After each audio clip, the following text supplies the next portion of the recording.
নমস্কার বন্ধুরা, আমার চ্যানেলে আপনাদের স্বাগত আছে। দেখেন আজকে আমি 3 রকমের ড্রাগন ফ্রুট লাগায় দেখাবো। দেখেন এর মাটিটাও তৈরি কিভাবে করা যায়। দেখেন কিছুটা হলুদের গুঁড়ো, কিছুটা সরষের খলি, কিছুটা নিম খলি, কিছুটা চুনা আর কিছুটা চালের গুঁড়ো। এটা আমি মাটির ভিতরে মিশাইয়ে সবজির ক্যারেটে লাগানো হবে। দেখেন এগুলো মাটির উপরে মিশাই দেওয়া আছে। যে চালটা হচ্ছে আপনারা খারাপ চালও দিতে পারেন, মোটা চাল আছে ওটাও দিতে পারেন। এটা চুনা আছে, দিলে মাটির ক্যালসিয়াম বাড়ে। চালের গুঁড়ো দিলে হয় দেখেন কিড়ামাকড়া না আসে, এর জন্য না লাগে নিম খলিটা দেওয়া হচ্ছে। আর হলদির গুঁড়োটাও দেওয়া হচ্ছে, এটা পোকার জন্য খুবই ভালো হয়। আর দেখেন সরষের খলিটা মিলে দেওয়া আছে।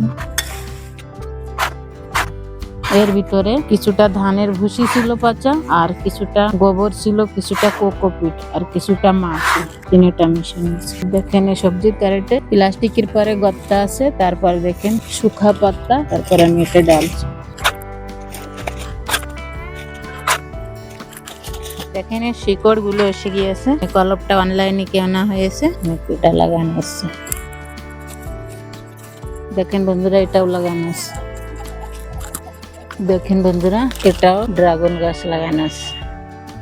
দেখেন জল দেওয়া আছে। যদি আমার ভিডিও পছন্দ আসে আপনারা লাইক করবেন, সাবস্ক্রাইব করবেন, শেয়ার করবেন।